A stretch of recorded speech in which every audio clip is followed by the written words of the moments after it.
Today I'm going to tell you about chapter 6 class 8th class history inside the old city। यानी जो old city थी, कौन सी old city? Shahjahanabad. जो किसने establish करी थी? शाहजहां ने। उसके अंदर सिटी किस तरह से चेंज हो रही थी? किसके जरिए? ब्रिटिश रूल के जरिए। तो meanwhile what happen to the old city that had been Shahjahanabad. अब उसके साथ क्या हुआ? जो ओल्ड सिटी थी कौन सी? Shahjahanabad. Okay. In the past Mughal Delhi's famed canal had brought not only fresh drinking water to homes but also water for other domestic uses। यानी ड्यूरिंग मुगल पीरियड कैनल्स जो बनाई गई थी वो खाली पानी पीना के लिए ही अवेलेबल नहीं कराती थी, बल्कि वो घर के जो डोमेस्टिक वर्क्स होते थे, यूज़ होते थे, क्लॉथ हो गया आपका, प्लांटिंग हो गई आपकी, and many other domestic uses, उसके लिए जो कैनल्स बनाई गई थी। तो this excellent system of water supply and drainage was neglected in the 19th century. यानी इस सिस्टम को जो मुगल्स एम्पायर ने बनाया था, कैनल्स बनाई थी, एक बहुत ही एक्सीलेंट सिस्टम था ये, बहुत ही अच्छा, जो घर तक सबके पहुंचता था पानी, और वो अपने डोमेस्टिक और ड्रिंकिंग में यूज करते थे। उसको पूरी तरह से निगलेक्ट कर दिया है किसने? यानी एक तरीके से कह सकते हैं निगलेक्ट का मतलब है कि उन पे बहुत ज़्यादा अटेंशन यानी ध्यान नहीं दिया किसने? ब्रिटिश पीरियड ने। द सिस्टम ऑफ वेल्स और बाउलीज। बेल्स कैसे बेल्स होते थे? यानी कुएं होते थे जो जिसमें सीढ़ियाँ लगी होती थी। मैंने आपको बता चुका हूँ, आई हैव टोल्ड यू कि बाउलीज क्या होते थे? जिनमें सीढ़ियाँ नीचे तक जाती थी कुएं में, उन्हें बाउलीज कहा जाता था। कुएं होते थे ये, ब्रिटिश पीरियड में नहीं बल्कि मुगल पीरियड में बनाए गए थे।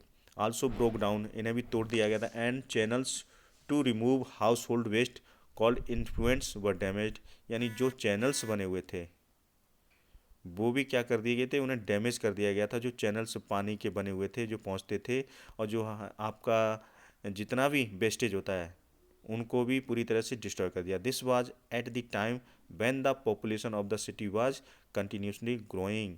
ये इस समय किया गया जब दिल्ली की पॉपुलेशन बहुत तेज़ी के साथ बढ़ रही थी। The broken down canals could not serve the needs of the rapidly increasing population. जो ब्रोकन डाउन्स कर दी थी चैनल्स को, अब जो वहाँ की पॉपुलेशन तेज़ी के साथ बढ़ रही थी, उनकी जो आवश्यकताएं थी, नीड्स थी, उनको पूरी नहीं कर पा रही थी। At the end of the 19th century the Shahjahani drains were closed. यानी जो शाहजहाँ के समय जो बनी थी ड्रेन सिस्टम, उसको भी क्लोज्ड कर दिया गया। And open service drains was introduce, और ओपन ड्रेनेज सिस्टम को इंट्रोड्यूस किया गया था। You can see in your out of your house surrounding, देखते हैं ओपन नालियाँ निकली होती हैं, और वो कहीं दूर जाके किसी बड़े हॉल में जाके मिल जाती हैं, या कहीं आउट ऑफ द सिटी निकलती हैं ड्रेनेज सिस्टम। आजकल नाउडेज आप देखते हो हर सिटी में घर के बाहर नाली होती है। तो वैसे ही ओपन सिस्टम ये कब किया गया था? ड्यूरिंग ब्रिटिश पीरियड में। उससे पहले क्लोज्ड सिस्टम रहता था, लेकिन ब्रिटिश पीरियड में ये ओपन हो गया, इस तरह से इंट्रोड्यूस किया गया। This system too was soon overburdened. यानी ये इतना ज़्यादा इसके ऊपर बर्डन आ गया, और इस वजह से क्या हुआ? यानी ओवरफ्लो होने लगी ये। And many of the wealthier inhabitants complaint about the stench stenches from road side pipes and overflowing open drains. और जो उस समय वेल्दियर पर्सनस रहते थे, रिचर लोग रहते थे, उसके सराउंडिंग में, रोड के सराउंडिंग में आपकी ड्रेनेज सिस्टम निकला हुआ था। उसी से अटैच उनके जो क्वार्टर्स थे, बिल्डिंग्स थी लगी हुई both side of the road, वो पूरी तरह से जब जो ड्रेनेज सिस्टम ऊपर ओवरफ्लो होकर चलती थी तो उनमें बहुत ज़्यादा स्मेल आती थी, बदबू आती थी। तो उसकी शिकायत करनी चालू कर दी थी इन वेल्दियर लोगों ने। ठीक है। तो द दिल्ली, उसके बाद what happen next? The Delhi municipal committee was unwilling to spend many money on a good drainage system.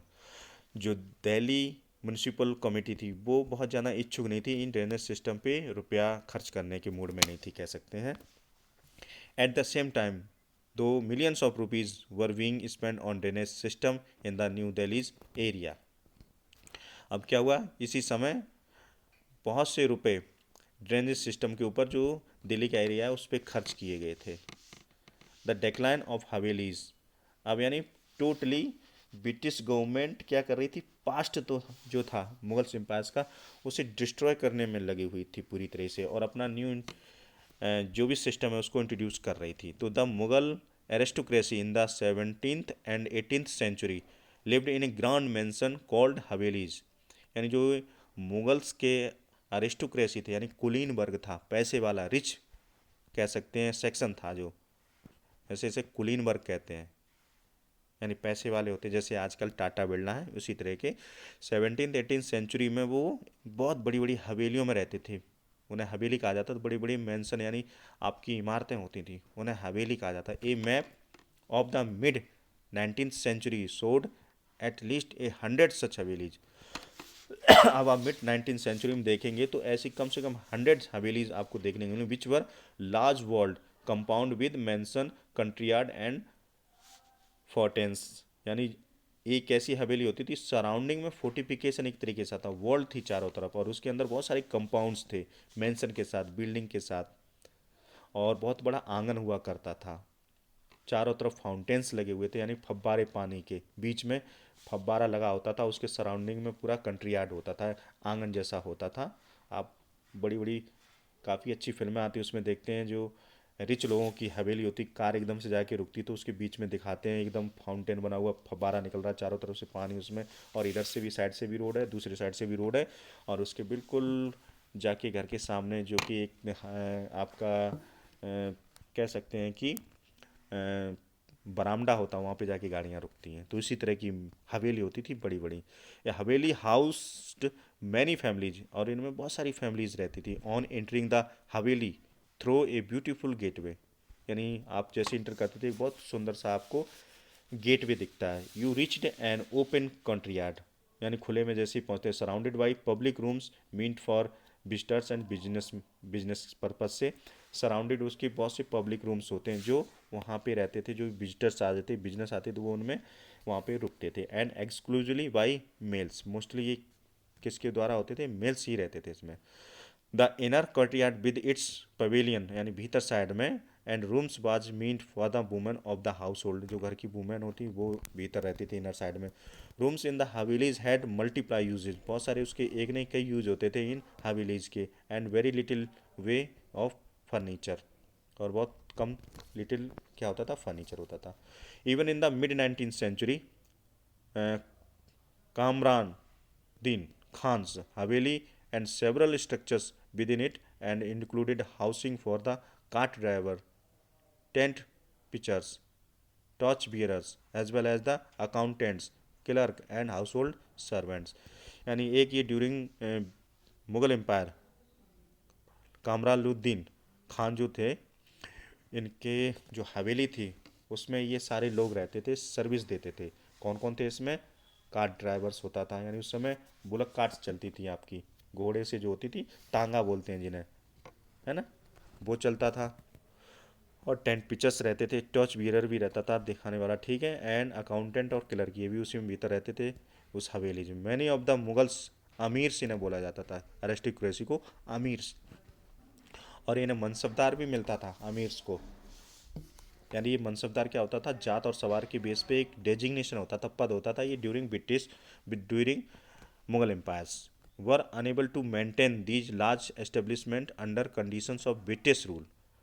अब ये क्या हुआ, इनको मेंटेन करना बहुत ही डिफिकल्ट वाला काम था, इतनी बड़ी हवेलीज थी, इनको कैसे मेंटेन रखेंगे, बहुत ही ज़्यादा परेशानी महसूस हो रही थी। Havelis therefore began to be subdivided and sold, अब इनको क्या कर दिया गया, इन हवेलीज को डिवाइड कर दिया और इनको बेच दिया गया। Of in the street front of the havelis become shops और वेयर हाउसेज, और इसके सामने हवेली की जो आपकी बिल्डिंग्स छोटी छोटी बनी हुई थी स्ट्रीट में, उनको क्या कर दिया गया, शॉप्स बना दी गई और वेयर हाउसेज बना दिए, यानी गोदाम बना दी गई। When you visit Udaipur fort, तो you see enter the fort, main fort, तो सराउंडिंग या बोथ साइड ऑफ रोड आपको छोटे छोटे शॉप्स मिलेंगी और बड़े बड़े आपके हाउस भी मिलेंगे, तो उनको एज ए शॉप में तब्दील कर दिया गया है, और कुछ को वेयर हाउस की तरह यूज वहाँ पे कर रहे हैं जहाँ सामान रखा होता है ढेर सारा गोदाम में। तो उस तरह से आपको जब उदयपुर घूमने जाएंगे, is very beautiful place Udaipur palace, तो वहाँ पे इस तरह सेम देखने को मिल जाएगा आपको।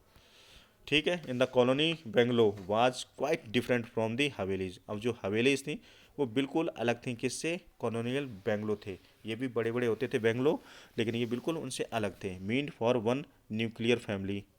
अब यहाँ पे क्या, कोई एक फैमिली रहती थी। It was a large single stored structure with A pitched roof. अब ये एक ही छत से जुड़ा होता था, काफ़ी लार्ज सिंगल स्टोर्ड होता था, और हर क्या था, अटैच था पिच्ड रूप से, and usually set in 1 or 2 एकड़ of open ground. Open ground होता था वहाँ पे, इस तरह का होता था। It had separate living and dining rooms and bathroom, इसमें सब चीज़ अलग अलग होती थी। एंड ए वाइड बरामदा running in the front and sometimes on 3 sides. Kitchens, stables, and servants' quarters were in a separate space from the main house. The house was run by dozens of servants. कई servants रहते थे. The women of the household often sat on the baramas to supervise tailors or the other tradesmen. इसके सिवा ये भी रहते थे, ट्रेडमैन्स और टेलर्स भी रहते थे।